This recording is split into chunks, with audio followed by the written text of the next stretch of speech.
성경 말씀 고린도후서 1장 12절에서 14절과 20절에서 22절 말씀 함께 봉독하겠습니다.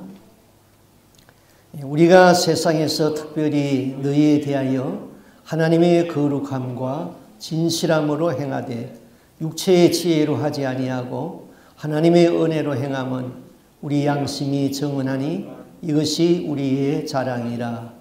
오직 너희가 읽고 아는 것 외에 우리가 다른 것을 쓰지 아니하노니 너희가 완전히 알기를 내가 바라는 것은 너희가 우리를 부분적으로 알았으나 우리 주 예수의 날에는 너희가 우리의 자랑이 되고 우리가 너희의 자랑이 되는 그것이라. 하나님의 약속은 얼마든지 그리스도 안에서 이해가 되니 그런즉 그로 말미암아 우리가 아멘하여 하나님께 영광을 돌리게 되느니라. 우리를 너희와 함께 그리스도 안에서 굳건하게 하시고 우리에게 기름을 부으신 이는 하나님이시니 그가 또한 우리에게 인치시고 보증으로 우리 마음에 성령을 주셨느니라. 아멘. 자, 오늘 읽은 이 성경 말씀 중에 사도 바울이 고린도 교회 성도들을 향하여서 이렇게 말했습니다. 우리 주 예수의 날에 너희가 우리의 자랑이 되고 우리가 너희의 자랑이 되는 것이라. 자, 우리 주 예수 그리스도의 날, 그때는 우리가 하나님 앞에 서는 날이죠. 하나님 앞에 섰을 적에 너희는 우리의 자랑이 되고 우리는 너희의 자랑이 되게, 그것이 바람직한 그 자랑이다, 이제 그런 말씀을 했어요. 이 말씀을 이해하기 위해서 제가 실제로 있었던 이런 감정을 하나 드리겠습니다. 어떤 신실하신 목사님이 있었습니다. 이제 그분은 자기와 함께 신앙생활하는 모든 성도들이 다 예수를 잘 믿어서 마지막에 천국에 들어가는 것이 그분의 목회의 사명이었습니다. 그런데 자기 교회에 어떤 여집사 한 분이 이제 마지막 운명을 맞게 되었습니다. 임종을 맞게 되었는데 이 여집사님이 아주 가난한 분이었는데 그 어려운 가운데서 계를 했어요. 계를 해가지고 자기가 목돈을 이제 받게 되었는데 그걸 알고 어떤 성도가 와서 사정을 하는 거예요. 그 돈 좀 며칠만 나 좀 빌려달라고, 꼭 갚겠다고. 그래서 신실했던 사람이니까 믿고 돈을 주었습니다. 근데 갚을 날이 되어도 이 돈을 안 갚는 거예요. 그냥 가만히 알고 보니까 개를 타는 것을 알고 사기를 친 거예요. 자, 이게 얼마나 가슴에 한이 되었겠어요? 예. 근데 이제 이 사람이 세월이 지나가지고 이제 죽게 되었는데, 임종 앞에 되었는데, 자기를 사기를 친 그 사람이 용서가 안 되는 거예요. 자, 죽음이 임박한 그 가운데 이거 다 용서하고 가야 되는데 이거 용서가 안 되니 목사님도 그 사실을 잘 알고 있었어요. 그래서 목사님이 찾아가서 이제 마지막 권면을 합니다. 집사님, 억울하겠지만은 이제는 다 용서하세요. 목사님, 그 돈이 어떤 돈인데 나는 숨 끊이기 전에는 그 사람 용서 못해요. 그래도 집사님은 다 풀고 용서해야지 천국에 들어가지, 그거 용서하지 못하고 있으면은 천국에 갈 수 없어요. 그러면 목사님, 내 돈 사기친 그녀는 천국 갑니까? 아니, 그쪽은 그쪽 사정의 일이고 그거는 그 사람과 하나님과의 관계의 일이고, 지금 집사님은 사기친 사람을 미워하고 용서하지 못하면은 천국에 갈 수가 없어요. 목사님은 당해보지 아니해서 그렇지 몰라서 그런 말을 해요. 그러면서 이분이 끝까지 용서를 안 하고 이제 죽어가게 되었습니다. 목사님의 입장에서는 이분이 꼭 천국을 가야 되는데 이 원수를 용서하지 못하고 한을 맺고 이래로 죽으면은 예수는 믿었지만은 천국에 못 가잖아요. 그 목사님도 절박하지만은 이 죽는 사람도 이제 절박한 겁니다. 그래서 목사님이 하도 답답해서 하나님 앞에 이렇게 기도를 합니다. 하나님 아버지, 이분의 영안을 활짝 열어서 지옥을 보여주세요. 이분의 영안을 열어서 지옥을 보여주세요. 뭐 제가 이렇게 이야기는 간단하지만은 정말 간절하게 하나님 앞에 그분의 영혼을 위해서 기도를 했어요. 그랬더니 예수님이 그 기도를 들으시고 그분의 영안을 꽉 열어가지고는 지옥을 보여준 거예요. 아, 지옥에 유황불이 있고 수많은 영혼들이 그 유황불을 개천해서 불 가운데서 막 울부짖는데 자기의 영혼이 거기 확 빨려 들어가는 것 같아요. 얼마나 무섭고 놀랐는지, 얼마나 무서운지 이분이 막 소리를 쳤어요. 예수님, 나 이곳에 가면 안 돼요. 나 이곳에 가면 안 돼요. 나 그 사람 용서할게요. 용서할게요. 이분이 지옥을 체험하고 나서 회개가 됐어요. 다 용서하고 죽었어요. 그리고 천국의 영광을 바라보면서 운명을 합니다. 자, 이분이 원수를 용서하고 천국에 들어갔죠. 자, 이런 경우에 이 여집사님은 예수 공로로 목사님 때문에 구원받았으니까 목사님이 자랑이에요. 또 목사님은 이 여집사님을 예수님의 이름으로 구원했으니 그 여집사님이 자랑이 되는 거예요. 이런 자랑은 그날의 자랑이 된다. 고린도 교회가 뭐 바울을 그냥 미워하고 험담하고 했지만은 그날에 내가 너희들을 양육해서 천국에 보내지 않느냐, 너희들은 내가 자랑이고 나는 너희가 자랑이 된다. 이제 그렇게 말씀하고 있는 것입니다. 자, 목사와 성도 사이에는 구원받는 것이 가장 큰 자랑이 됩니다. 목사는 성도를 천국에 보내는 것이 자랑이 되고 성도들은 목사님에게 말씀을 제대로 배워가지고 바로 행하여서 천국 들어가는 것이 자랑이 되는 거예요. 뭐 그 목사가 박사학위를 가졌다, 그 목사가 큰 교회를 목회했다, 그것은 절대로 자랑이 될 수가 없는 것입니다. 자, 현대 시대는 자기 PR 시대라고 그러죠. 자기를 스스로 자랑하지 아니하면은 다른 사람이 알아주지를 않아요. 그래서 자기를 PR하다 보니까, 자랑하다 보니까 거짓말도 하게 되고 또 과장해서 말하기도 합니다. 자기를 과장해서 말하는 것도 일종의 거짓말이에요. 거짓말하는 사람은 성경에 천국에 갈 수 없다고 그랬어요. 또 거짓말도, 같은 거짓말도 이 두세 번 자꾸 하다 보면은 나중에는 그것이 진짜같이 그렇게 돼버리는 것이죠. 동물의 세계에서 보면은 그 순놈이 암컷보다 잘생겼습니다. 그래서 어느 날 그 멋진 뿔을 가진 사슴이 호숫가에 나갔어요. 호숫가에 비친 자기의 모습을 보니까 정말 뿔이 멋지게 생겼습니다. 그런데 암컷을 보니까 뿔이 없어요. 또 다른 동물을 보니까 뿔이 있어도 뭐 시원찮아요. 자기처럼 멋있게 생기지 않았어요. 그래서 그는 뿔을 자랑하면서 아주 프라이드하게 교만에 빠졌습니다. 그런데 수풀에서 갑자기 사자가 뛰어나왔다고 그랬죠. 아니, 모든 동물이 재빠르게 도망을 가는데 이 사슴도 뛰었습니다. 그런데 그 아름다운 뿔이 그만 수풀에 걸려버렸어요. 그래서 사자에게 잡혀 먹어 죽었다. 우리가 많이 들어본 얘기잖아요. 자, 우리 옛말에 속담에 그런 말이 있어요. 수영 잘하는 사람은 물에 빠져 죽고 나무 잘 타는 사람은 나무에서 떨어져 죽는다. 뭐 이런 말들이 우연히 나온 말들이 아니죠. 또 미인 박복이라는 말도 있어요. 자, 미인은 얼굴이 잘생겼으니까 좋은 남자 만나서 잘 살아야 될 것 아니에요? 그런데 왜 미인이 복이 없다고 박복이라고 그랬어요? 왜 그럴까요? 이 얼굴이 잘생겼다 보니까 별 놈팽이들이 다 달라붙는 거예요. 그러다가 못된 놈 만나가지고는 고생하는 것이죠.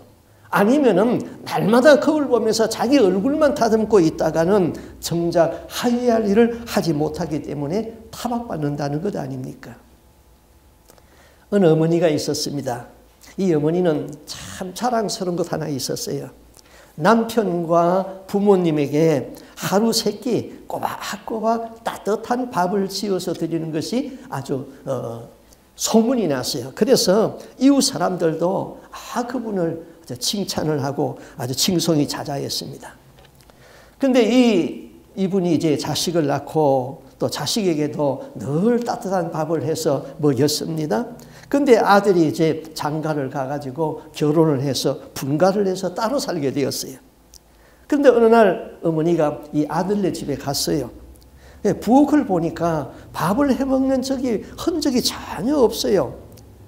그래서 궁금해가지고 아들이 직장에서 퇴근하자 물었습니다. 그랬더니 아침은 우유에 시리어 태워 먹고 점심은 직장에서 각자 해결하고 또 저녁은 주로 외식을 합니다. 그러니 집에서 밥을 해 먹을 필요가 없어요.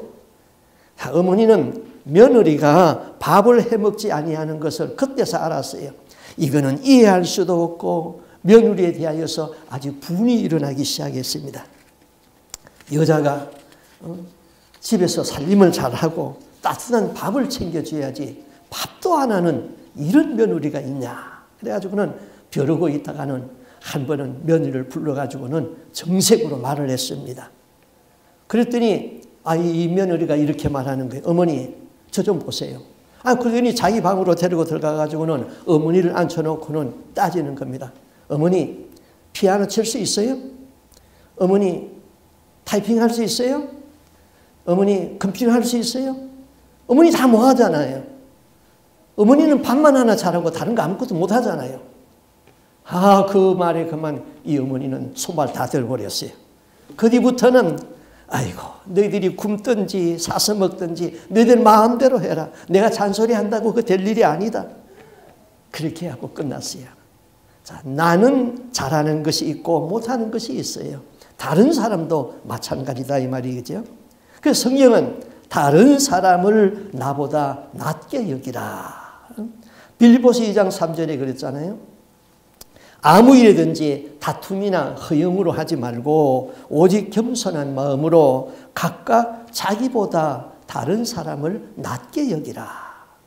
겸손한 마음으로 자기보다 다른 사람을 더 훌륭하게 생각하라. 아니 저 사람은 나보다 뭐 배우지 못했고 저 사람은 나보다 못 가졌고 저 사람은 나보다 못났는데 어떻게 내가 저 사람을 나보다 더 낮게 여길 수 있습니까? 그러나 그 사람이 나보다 나은 것 꼭 한 가지는 가지고 있습니다. 비록 못 배웠어도 따뜻한 인정이 있습니다. 가진 것이 없어도 늘 베푸는 마음을 가진 사람이 있습니다. 배우지 못했지만은 나보다 믿음이 훨씬 큰 사람도 많습니다. 가난하고 병들었지만은 주의 성령이 그를 항상 지켜보고 있는 사람이 있습니다. 주님의 눈이 머무는 곳에 우리의 마음이 가 있어야 됩니다. 주님의 마음이 있는 곳에 우리의 손길이 가야 되는 것입니다. 나의 가치 기준에다가 표준을 정해놓고 옳다 틀렸다 그렇게 하지 말고 다른 사람을 있는 모습 그대로 인정하여 주다 보면은 내 마음도 편안해지고 또 다른 사람의 마음에 상처를 주지 않게 되는 것이죠. 자, 우리는 여하간 자기 자랑을 많이 해요. 심지어는 다른 사람의 명예나 다른 사람의 위치를 자기한테 끌어 들어가지고는 자랑하는 사람도 있어요. 생각하면은 그 사람과 나하고는 인격에 아무런 관계가 없는 것이죠. 그 사람이 유명하다고 내가 유명해지는 것 아니잖아요. 또 나는 이런 교회에 나가고 있다. 나는 이런 교회에서 직분을 받았다. 그렇게 자랑하는 사람도 있죠. 제가 어느 날 그 천주교 성도님들 집에 한번 갔더니 김수환 추기경하고 사진을 찍은 것을 크게 확대해가지고는 걸어놓고 그걸 아주 자랑스럽게 얘기하더라고요. 김수환 추기경하고 그분하고 인격에 아무런 관계가 없는 거예요. 사진 하나 찍었다고 그것이 자랑이 되는 것이 아니죠. 주로 우리 크리스찬들은 영락교회에서 나는 직분을 받았다. 나는 영락교회에서 권사 안수 받았다. 그렇게 자랑하는 사람이 많아요. 그 교회는, 한국의 영락교회는 목회자의 성자라고 할 만한 한경직 목사가 목회한 곳이니까, 그러나 그 교회와 나의 신앙은 같이 가는 것이 아니죠. 자, 내가 이렇게 자랑하면 어떨까요, 여러분? 한경직 목사는 청주한 씨입니다. 저도 청주한 씨입니다. 한 씨는 다 일가입니다. 그렇다고 내가 한경직 목사와 같습니까? 다른 사람이 나를 높여줍니까? 어느 날 밤에 제가 운전을 하다가 경찰이 저를 세웠어요. 과속을 하지 않았는데 무슨 잘못을 했을까? 경찰이 오더니 내 차에 헤드라이트가 꺼졌다고 경고를 주었어요. 주위에 가로등이 다 밝으니까 내 차에 헤드라이트가 켜졌는지 꺼졌는지를 몰랐던 거예요. 우리 신앙은 그런 일이 없습니까? 내가 나가는 교회 목사님이 훌륭하니까 나도 그 그늘에 있다고 내 신앙이 훌륭한 것입니까? 전혀 그렇지 않아요. 내가 나가는 교회가 건전한 장로교회 교단이니까 나는 이단일 수가 없다. 여러분 그런 것입니까? 그 사람과 1대1로 만나서 이야기해 보면은 신앙이 너무나도 엉뚱한 데 가 있어요. 어떤 분들은 여호와 증인이 가지고 있는 그 신앙을 가지고 있어요. 예수님을 하나님으로부터 유출된 피조물로 여호와 증인은 그렇게 믿잖아요. 그래서 여호와 하나님이 제일 크고 그 다음에 예수님이고 예수님이 하나님을 아버지라고 그랬으니까 아버지가 더 큰 하나님 따로 있고 예수는 작은 하나님이고 이건 완전히 여호와 증인의 신앙이에요. 여호와 증인의 신앙을 가지고는 구원받을 수가 없어요. 또 어떤 분은 천주교의 연옥의 교리를 믿고 있는 분이 있어요. 천국에 못 가면은 연옥에 가 있다가 구원받는다는 것이죠. 연옥은 없어요. 연옥을 믿는 사람은 천국에 갈 수가 없죠. 예수 공로가 아닌 다른 사람의 공로, 연옥에 가 있다가 살아있는 사람들의 어떤 공로를 힘입어가지고 내가 천국에 간다. 그거는 예수 십자가를 부정하는 신앙이기 때문에 연옥도 없을 뿐만 아니라 그런 사람은 천국에 갈 수가 없죠. 또 어떤 사람은 구원파 교리를 갖고 있는 분이 있어요. 한 번 거듭난 사람은 어떤 죄를 지어도 그 영이 죄를 짓지 않고 육신이 죄를 지은 거다. 그렇게 해가지고는 우리의 영혼은 다 천국 간다. 그거는 완전히 구원파 교리죠. 또 어떤 분은 안식교 교리를 가지고 있는 분도 있어요. 우리가 죽으면은 우리의 영이 잠자는 상태에 있다. 그러면은 천국은 지금 비어 있어야 될 거 아니에요. 다 잠자는 상태에 있으면 천국에 누구가 있어요? 아마 엘리야는 죽음을 보지 아니하고 천국에 갔으니까 엘리야가 천국에 가 있을 거고 에녹이 천국에 가 있을 거고 그 다음에 천국은 다 비어 있을 거 아니에요. 그런 교리는 잘못됐다 이 말입니다. 그 다음 대다수의 사람들이 오늘 우리를 포함한 여러분들이 다 천국과 지옥을 관념의 세계로 믿고 있는 거예요.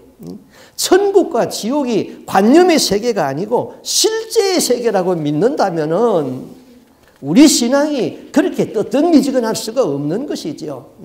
지옥이 실존하고 천국이 실존하는 것을 믿으면은 우리 신앙이 그처럼 뜨뜻미지근하지 아니에요. 그냥 있는구나. 관념의 세계로 믿고 있는 것이죠. 제가 좀 걱정이 돼요. 여러분이 여기에 해당되지 않는가 걱정이 된다 이 말이에요. 천국과 지옥은 실제의 세계예요. 실제. 자, 우리가 이 세상에 살 적에는 가문도 자랑하고 명예도 자랑하고 교회도 자랑하고 자식도 자랑하고 자랑하는 것이 많아요. 그러나 하나님 앞에 섰을 적에 내가 자랑할 것이 무엇입니까? 오히려 허탄한 자랑한 것은 다 죄가 된다는 거예요. 자랑을 하다가 거짓말을 하기가 쉬워요. 자랑을 하다가 진실을 잃어버리기가 쉽다 이 말입니다. 잠언 27장 1절에 내일 일을 자랑하지 말아라. 하루 사이에 무슨 일이 생길는지 알 수 없다 그랬어요. 젊은이들이 내일 일을 많이 자랑해요. 그러나 내일의 꿈을 이루지 못하고 죽은 사람이 얼마나 많습니까? 하루 동안에 무슨 일이 일어날는지 알 수가 없는 거예요. 사람이 일을 계획할지라도 그 뜻을 이루신 분은 하나님이라고 그랬죠. 자기를 자랑하면은 교만하기 쉽고 허탄한 자랑을 하기가 쉬워요. 부모가 자식을 자랑하면은 팔불출이라고 그러잖아요. 잠언 성경에서는 뭐라고 그랬어요? 27장 2절에 네가 너를 칭찬하지 말고 남이 너를 칭찬하게 하라. 칭찬은 남이 하여 주는 것이지 자기의 입으로 하는 것이 아니다 그랬어요. 자랑은 남이 나를 자랑해 줘야 되는 것이지, 자기가 서서 자랑하면 욕이 돌아오는 것이죠. 그러나 부끄러움이 없는 자랑이 있습니다. 그 자랑은 하나님 앞에서 하나님이 인정해 주는 그 자랑. 세상 사람이 아무리 높이고 자랑하여도 하나님 앞에서는 죄가 되는 것이 있고, 사람들이 알아주지 아니하여도 하나님이 인정하는 자랑이 있다, 이것입니다. 영국에 그 캐리라고 하는 큰 부호의 가문이 있었습니다. 그런데 그에게는 두 아들이 있었어요. 큰 아들은 조지 캐리고 작은 아들은 그 윌리엄 캐리였습니다. 그런데 이 두 아들이 어렸을 때부터 아주 명석하고 아주 똑똑했어요. 그래서 두 아들에 대해서 아주 기대가 컸습니다, 부모 입장에서요.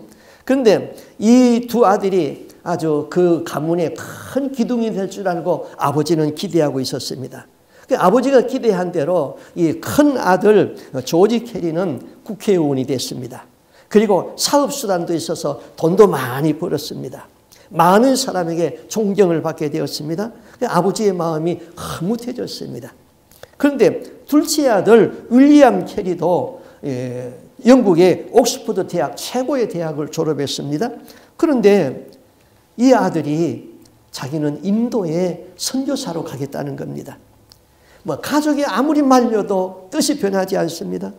왜 네가 하필이면은 그 가난하고 미개한 나라에 선교사로 가느냐? 왜 평생을 거기서 살려고 그러느냐? 그 일은 네가 하지 아니해도 다른 사람이 할 수 있다. 그러나 윌리엄 캐리의 마음은 변하지가 않습니다. 윌리엄 캐리는 성경을 읽다가 가슴이 뜨거워졌어요. 그래서 기도하다가 하나님, 아직 한 번도 복음을 듣지 못한 사람들에게 저를 보내주어서 복음을 전하게 해주세요. 그리고는 인도어를 배웠습니다. 이 젊은이는 가슴이 너무나 뜨거워졌습니다. 그래서 어느 날 목사님들이 모인다는 장소가 있는 걸 알고 거기에 찾아갔습니다. 거기서 이렇게 말했습니다. 목사님들, 제가 성경을 읽다가 복음을 듣지 못한 곳에 이 복음을 전해야 한다는 그런 사실을 깨달았습니다. 그때 유명한 신학 박사가 이렇게 말하는 것입니다. 젊은이, 거기 앉게. 하나님이 이방인들을 구원하시기를 원한다면 자네가 없어도 얼마든지 할 수 있네. 그런 광신자 같은 소리 그만하게. 이 젊은이는 그 자리에 앉을 수밖에 없었습니다. 그는 집에 돌아와서 일기에다가 이렇게 썼습니다. 박사님, 맞습니다. 하나님은 당신이나 내가 없어도 복음을 이방인들에게 전할 수가 있습니다. 그러나 제가 믿기에는 하나님은 당신이나 나를 통해서 그 일을 하라고 하십니다. 그는 얼마 후에 그를 후원하는 몇 사람의 도움을 받아서 인도에 갔습니다. 그는 인도의 거의 모든 주의 언어를 성경을 다 번역을 했습니다. 인도말로 성경이 번역되어진다고 그러니까 영국에서 돈 많은 사람이 헌금을 해 주었습니다. 영국에서 인쇄기계를 사서 보내주고 인쇄공까지 보내주었습니다. 이제 조판이 끝나고 찍기만 하면은 인도말 성경이 막 쏟아져 나오게 되었습니다. 그런데 어느 날 하루 외출하고 들어오니까 그만 인쇄공장에 불이 나가지고는 인쇄기계고 다 타버렸습니다. 인쇄공도 불에 타서 죽었습니다. 그때 이 윌리엄 캐리는 잿더미 위에 앉아서 이렇게 기도합니다. 오 하나님, 당신은 나의 모든 것을 제가 되게 했습니다. 그러나 나에게 용기를 뺏지는 못했습니다. 감사합니다. 지금부터 다시 시작하겠습니다. 저에게 용기와 인내를 주십시오. 그는 마침내 인도말 성경을 찍어냈습니다. 인도의 생명력 넘치는 토착화 교회를 세웠습니다. 선교 역사의 한 획을 그었던 것입니다. 세월이 지났습니다. 윌리엄 캐리도 죽었고 그의 형 조지 캐리도 죽었습니다. 그런데 대형 백과사전에 두 사람의 이름이 다 기록되어져 있습니다. 윌리엄 캐리에 대해서는 무려 한 페이지 반을 그 백과사전에다가 기록했습니다. 그런데 그의 형 조지 캐리에 대해서는 딱 두 단어를 기록했습니다. 윌리엄 캐리의 형. 두 단어밖에 없었어요. 내가 하나님 앞에 가면은 내 자랑할 거리는 아무것도 없죠. 다 하나님의 은혜로 된 것이잖아요. 그래서 모든 영광은 하나님에게 있는 거예요. 그러나 하나님은 우리를 칭찬하십니다. 우리가 행한 선을 인정하고 생명록책에 다 기록합니다. 그때에 하나님이 인정하는 참 자랑이 되는 것이죠. 이 세상 사람은 몰라주어도 하나님이 인정하면 되는 것입니다. 우리가 세상에서 그렇게 기를 쓰고 자랑하였지만은 하나님 앞에 가면은 부끄러운 것들이 참 많습니다. 죽은 자의 무덤을 거창하게 만들었다고 하나님이 자랑했다고 칭찬하겠습니까? 이 사람은 유명한 사람이었다고 장례식을 거창하게 하였다고 하나님이 인정하겠습니까? 오히려 죽은 자를 신격화시켜서 우상숭배의 죄가 되는 것은 왜 깨닫지를 못합니까?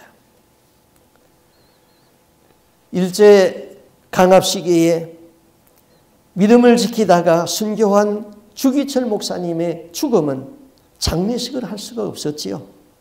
거창한 행구 행렬이 간 것도 아닙니다. 리어커에 시체가 실려가지고 아무도 몰래 감옥의 뒷문으로 나갔습니다. 그리고 아무도 몰래 땅에 묻었습니다. 그의 무덤은 없습니다. 그러나 하나님의 나라에서 순교자가 받는 면류관을 받고 모든 영혼들이 그 면류관을 부러워하는 것이지요. 그 다음 자랑과 칭찬의 문제입니다. 자랑과 칭찬은 좀 비슷한 것 같지만은 달라요. 자랑은 잘못하게 되면은 교만이 되고 죄가 돼요. 그러나 다른 사람이 나를 칭찬하여 주는 것은 그 사람에게 용기를 주고 격려하는 것이죠. 사람은 다른 사람에 대하여서 쉽게 비판하는 데는 입이 열리지만은 다른 사람을 칭찬하는 데는 굉장히 인색합니다. 내 마음에 시기심이 있으면 칭찬할 수가 없습니다. 내 마음에 경쟁의식이 있어도 칭찬할 수가 없습니다. 내가 다른 사람을 칭찬할 수 있는 사람은 마음이 열려있는 사람이죠. 사람을 칭찬하게 되면 그 사람의 마음을 얻을 수가 있게 되는 것이죠. 또 그 사람의 허물을 덮어주게 되면 그 사람의 은인이 되고 친구가 되는 것이죠. 그 다음에 이제 두 번째 오늘 읽은 성경에서 고린도후서 1장 20절 그 말씀을 우리가 다시 한번 읽어보겠습니다. 읽은 성경인데 우리 20절에서 22절까지 이 말씀을 우리 한번 보겠습니다. 뜻을 의미하면서 우리 한번 같이 한번 읽어볼까요? 하나님의 약속은 얼마든지 그리스도 안에서 이해가 되니 그런즉 그로 말미암아 우리가 아멘하여 하나님께 영광을 돌리느니라.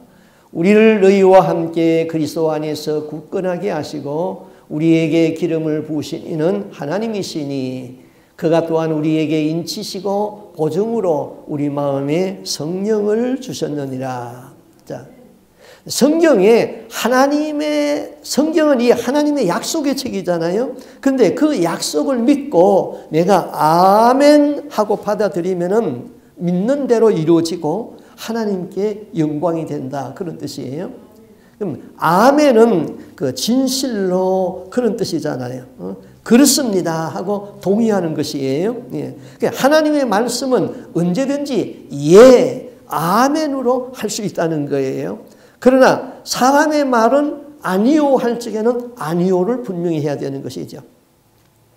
요셉은 보디발의 아내가 불륜을 요구했을 적에 아니요 했습니다. 그 무고를 당해가지고 그 요셉이 죄를 뒤집어 쓰고 감옥으로 갔잖아요.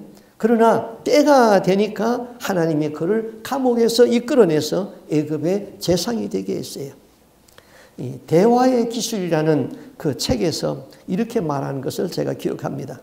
사람이 성공할 수 있는 사람은 노할 때에 노하면서도 상대방을 기분 나쁘지 않게 하는 사람이 성공하는 사람이다. 그랬어요. 자, 상대방의 요구에 노하게 되면은 상대방의 마음이 상하잖아요. 그런데 그 상대방의 마음을 아프지 않게 하면서도 거절할 것을 거절할 수 있다면 이 사람은 지혜로운 사람이다. 그 참 말은 쉬운데 그 정말 어려운 것 같아요. 예. 권세자의 요구를 하고 다 예 하다가는 부정한 일을 하게 되고 결국 감옥에 가는 사람들이 많잖아요. 지금 문재인 정권에서 그런 일이 얼마나 많이 일어나고 있습니까? 또 그리스도는 예하고 아니라 함이 되지 아니했다. 이 말씀은 예수님은 하나님의 뜻에는 언제든지 순종하고 예했다. 예수는 하나님의 말씀을 이루는데 예로서 다 이루었다. 그와 마찬가지로 우리는 하나님의 말씀에 언제든지 예, 아멘 하여서 순종하면 하나님께 영광이 된다는 것입니다. 하나님이 아브라함에게 네 독자 이삭을 나에게 번제물로 바치라 했을 적에 아브라함은 예 하고 순종했지요. 그래서 아브라함은 큰 복을 받고 믿음의 조상이 됩니다. 또 나만 장군은 문둥병이 걸렸을 적에 선지자 엘리사가 요단강 물에 가서 7번 네 몸을 씻어라 그랬잖아요. 그 나만 장군이 처음에는 반항하다가 나중에는 예하고 순종해서 요단강 물에 가가지고 7번 몸을 씻었더니 문둥병이 깨끗이 나아졌습니다. 반면에 고라 일당은 하나님 앞에서 아니요 하고 모세에게 반기를 들다가 땅이 갈라져서 저들을 삼켰다고 그랬어요. 또 유대 백성은 예레미야의 말을 청종하지 아니하고 아니요 하다가 나라가 망하고 바벨론의 포로가 되었습니다. 하나님의 말씀은 그리스도 안에서 이해가 된다. 하나님의 약속은 거짓이 없다. 그러므로 말씀을 믿고 아멘 하여서 하나님께 영광이 된다는 것입니다. 자, 이렇게 예와 아멘으로 사는 사람에게 하나님이 어떻게 하시겠다고 약속을 했습니까? 21절에 그랬어요. 처음에 우리와 너희를 그리스도 안에서 견고하게 하신다. 21절에 그랬죠. 우리와 너희를 함께 그리스도 안에서 견고하게 하시고 자, 믿음이 견고해진다는 거예요. 자, 아멘 하면은 믿음이 견고해지는 거예요. 그 믿음으로 하나님을 기쁘시게 할 수 있어요. 믿음이 없이는 하나님을 기쁘시게 할 수 없다 그랬잖아요. 믿음은 능력이 따르잖아요. 믿음에는 평안이 따르잖아요. 믿음은 얼마나 좋은 것이 뭐래요. 그런데 이 믿음은 모든 사람의 것이 아니라고 그랬어요. 정말 어떤 사람은 믿음이 굉장히 큰 사람이 있는데 어떤 사람은 신앙생활 10년, 20년 해도 믿음이 안 자라는 사람이 있어요. 믿음이 있으면은 그렇게 마음이 평안하고 염려할 것이 없는데 믿음이 있으면은 능력이 나타나는데 하나님의 말씀에 예하고 순종하면은 믿음이 자라난다 이거예요. 견고해진다 이거예요. 그 다음 두 번째는 우리에게 기름을 부어주신다 그랬죠. 1장 21절 우리에게 기름을 부으시는 이는 하나님이시니 이 기름을 붓는다 이 말은 직무를 위임한다 그런 뜻이에요. 구약시대에 직무를 위임할 적에 기름 부음이 있었잖아요. 왕이나 선지자나 제사장을 세울 적에 직무를 줄 적에 그에게 머리에 기름을 붓는 의식이 있었습니다. 이 기름 부음 하나님의 말씀에 기름 부음이 있어야 돼요. 찬양사에게 기름 부음이 있어야 돼요. 또 어린 아이들을 가르치는 일에 기름 부음이 있어야 돼요.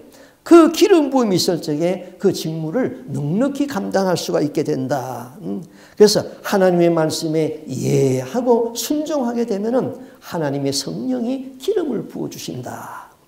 그 다음 세 번째는 예하게 되면은 하나님이 인치신다. 그래서요. 1장 22절에 저가 또한 우리에게 인치시고 그 인을 친다 이 말은 도장을 찍었다 사인을 했다 그런 뜻이 있죠. 성령이 너는 내 것이야 하고는 사인을 해버렸다 이거죠. 그 일에 하나님이 보증을 해버렸습니다. 그 인침을 받고 보증을 받게 되면은 이제 하나님이 지키시고 하나님이 이루어 나가는 거예요.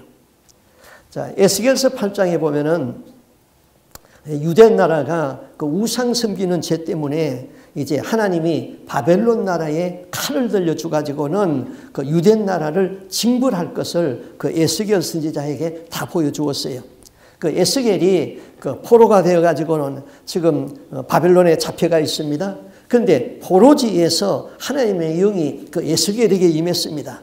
그래서 어느 날 하나님의 영이 에스겔의 영을 번쩍 들어가지고는 그 먼 바벨론에서 예루살렘까지 와가지고 예루살렘 성전에다가 다 보여주었어요. 성전에 들어가가지고 성전을 다 보여주는 거예요. 그 성전에 들어가 보니까 이 하나님의 거룩한 성전에서 이 담무서 신을 섬기고 있는 여인들이 거기 앉아가지고 울고 있는 거예요. 또 성전 벽에 보니까 곤충들이 많이 그려져 있어요. 뭐 거기는 뭐 천사도 그려 있고, 거기는 태양도 그려져 있고, 거기는 뱀도 그려 있고, 뭐 별게 다 있는 거예요. 그걸 섬기고 있는 거예요. 완전히 그냥 하나님 섬기는 성전이 혼합신앙이 되어버린 거예요. 자, 어떻게 여호와를 섬기는 이 성전이 이렇게 우상이 들어와 버렸습니까? 성경을 읽지 않으니까 우상이 들어와도 모르는 거예요. 그것이 바르게 믿는 줄 알았어요. 오늘날도 마찬가지예요. 성경을 우리가 읽지 아니하니까 내 안에 우상의 신앙이 있는지 없는지 그걸 지금 모르는 거예요. 여러분, 목사가 다 설교해서 여러분들에게 다 가르칠 수 있습니까? 못합니다. 여러분이 직접 성경을 읽어야 돼요. 내가 직접 성경을 읽게 되면은 내 안에 우상이 있는지, 내 안에 내가 제대로 신앙생활을 할 수 있는지 그걸 알 수가 있게 되는 것이죠. 하나님은 에스겔에게 이런 죄 때문에 유다 나라가 망한다고 말했습니다. 그리고 에스겔서 9장에 이제 가면은 이제 하나님의 심판이 임하게 되는 건데, 그때 심판은 불신자, 하나님을 믿지 아니하는 사람부터 온다. 그게 아니라 신자, 하나님을 믿는 사람에서부터 온다. 그렇게 말했어요. 자, 에스겔서 9장 4절에서 6절까지 우리 한번 읽어보겠어요. 뜻을 의미하면서 우리 같이 한번 읽어보겠습니다. 시작. 여호와께서 이르시되 너는 예루살렘 성읍 중에 순행하여 그 가운데서 행하는 모든 가정한 일로 말미암아 탄식하며 우는 자의 이마에 표를 그리라 하시고, 그들에 대하여 내 귀에 이르시되 너희는 그를 따라 성읍 중에 다니며 불쌍히 여기지 말며 긍휼을 베풀지 말고 쳐서 늙은 자와 젊은 자와 처녀와 어린 나이와 여자를 다 죽이되 이마에 표 있는 자에게는 가까이 하지 말라. 내 성소에서 시작할지니라 하시매 그들이 성전 앞에 있는 늙은 자로부터 시작하더라. 여기 네 가지 사실을 기억해 보세요. 자, 첫 번째는 가정한 것을 보고 탄식하며 우는 자의 이마에다가 인을 쳐라 그랬어요. 그 다음에 두 번째는 심판은 성중에 다니면서 아껴보지 말고 다 죽이라 이랬어요. 세 번째는 조건이 있다. 이마에 인을 맞은 사람은 죽이지 말라. 해치지 말라. 그 다음에 네 번째, 이 심판은 성소에서부터 시작하라 그랬어요. 심판은 불신자로부터 오는 것이 아니라 성전 안에 있는 사람으로부터 시작됩니다. 늙은 사람, 젊은 사람, 부녀, 어린 나이 다 심판을 받아 죽습니다. 그런데 늙은이부터 시작합니다. 꼭 이 시대에 만연한 그 코로나 바이러스의 그 팬데믹 같아요. 그런데 이 심판에서 면제받는 사람이 누구예요? 이마에 인 맞은 사람이다.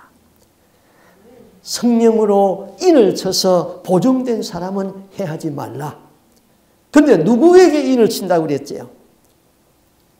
성전 안에 있는 우상을 통한히 여기고 자기 힘으로는 이 우상을 어떻게 제거할 수가 없어요. 그래서 탄식하며 우는 그 사람들의 이마에다가, 하나님을 사랑하고 우는 그 사람들의 이마에다가 성령이 도장을 찍어서 그 사람들은 해하지 말라. 이게 말세에 살아가는 우리들에게 주시는 말씀인 것입니다. 우리는 성령에 입맞은 사람으로 하나님의 말씀에 예하고 순종하여 일하게 되면 하나님께서 성령으로 인을 쳐서 그를 보호하신다 그랬습니다. 자, 오늘의 말씀을 정리하겠습니다. 세상의 것들은 자랑할 것이 못 됩니다. 자랑은 하나님 앞에서 자랑거리가 있게 하십시오. 그리고 하나님의 말씀에 예 아멘 하여서 그 약속이 성취되어서 하나님께 영광이 되게 됩니다. 이 시대의 가정한 일을 보고 탄식하며 우십시오. 그리고 성령으로 인침을 받은 백성이 되어서 이 환난에서 보호받고 성령과 동행하는 우리들의 삶이 될 수 있기를 바랍니다. 아멘. 기도하겠습니다. 우리 하나님 아버지, 지금까지 자라오면서 참 세상 것 너무나 많이 자랑했습니다. 허탄한 것 너무나 자랑했습니다. 지나놓고 보면은 다 진실이 없었던 것이고, 지나놓고 보면은 다 회개할 일인데 우리는 뭐 그리 잘난 것이 있다고 떠들고 자랑을 했는지요. 주님, 이 시간 예수의 피로 다 씻어 주시옵시고 이제 우리의 자랑은 하나님 앞에서 설 수 있는 그 자랑만이 자랑이 되게 하여 주시옵소서. 하나님 아버지, 우리는 주님이 인정하는 삶을 살아가기를 원합니다. 항상 구속에 감사해서 이름 없이 빚도 없이 행하게 하여 주옵시고, 선을 행할 수 있는 기회가 우리에게 있고 그 선을 행할 수 있는 기회를 놓치지 않게 하여 주옵시고, 선을 행하는 능력에 살 수 있기를 원합니다. 주님의 눈이 머물러 있는 곳에 우리의 마음이 가 있고, 주님의 마음이 가 있는 곳에 우리의 손길이 가 있을 수 있도록 그렇게 선을 행하며 하나님의 말씀에 예하고 살아서 하나님의 성령의 인침을 받은 하나님의 백성으로 이 환난의 시기에 우리 주님이 보호하여 주시고 인도하여 주시옵소서. 날마다 구속에 감사에 살게 하시고 겸손으로 우리 몸의 체질화될 수 있도록 도와주시고 말씀의 능력에 붙들려 사는 저희들의 삶이 될 수 있기를 간절히 소원하옵고 존귀하신 예수님 이름으로 기도하옵나이다. 아멘.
내